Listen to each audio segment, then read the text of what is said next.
A.C.B.A.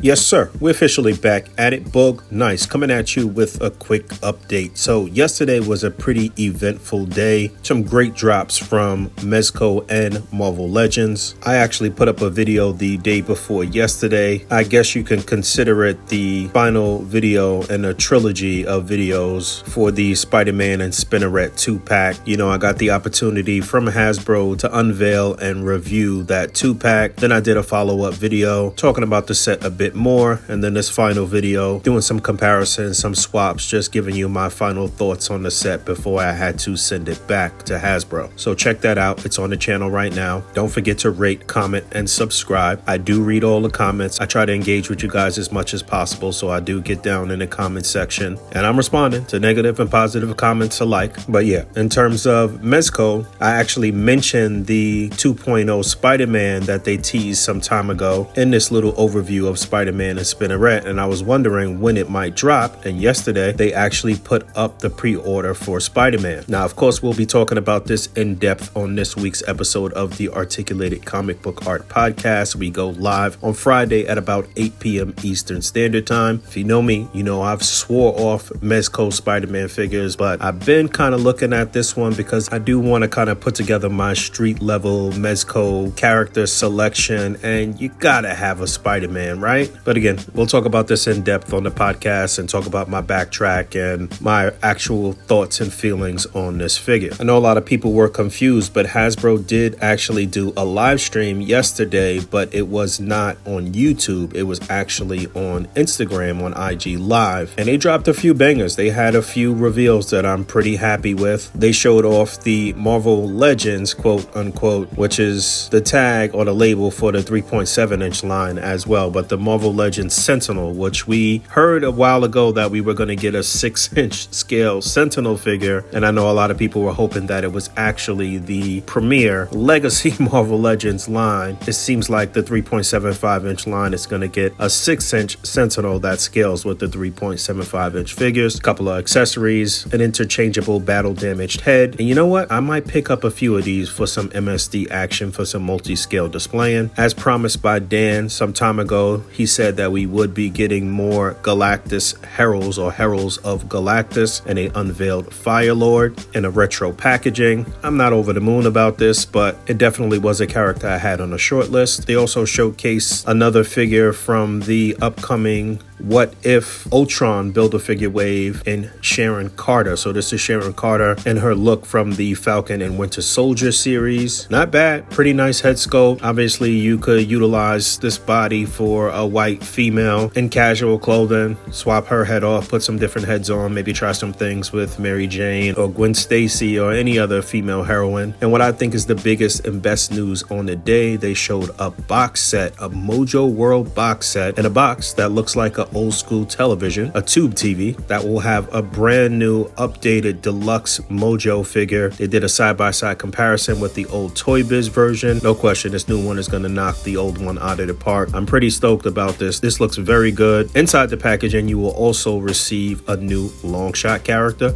Mojo and Longshot were both on my checklist that I've been checking off for the past 2 years, basically. And an updated sort of re-decoed Dazzler and a little bonus of Wolverine Slug figure. Longshot and Mojo look very good. A lot of people clamoring for a Spiral and wondering why she wasn't part of this pack. I think they may be planning something special for Spiral. But again, we'll be discussing all of this in detail on the next podcast. Oh, almost forgot. They actually unveiled the Japanese Spider-Man, which I think looks very good, but I do think they may have dropped the ball here in terms of articulation. Again, we'll talk about all of this on tomorrow's episode of the podcast. Also forgot to talk about the fact that the She-Hulk trailer dropped, the Disney Plus She-Hulk trailer, which looks interesting. I'm interested to see the interactions between She-Hulk and Hulk. I'm interested to see all of the courtroom bits, Easter eggs and surprises and what have you, but a lot of people have been talking shit about this CGI, and yo, it doesn't look the greatest. Hopefully things will get cleaned up a bit by the time this actually drops. And finally, real quick before I get out of here, I did mention that I got the 20th anniversary of Marvel Legends Captain America here.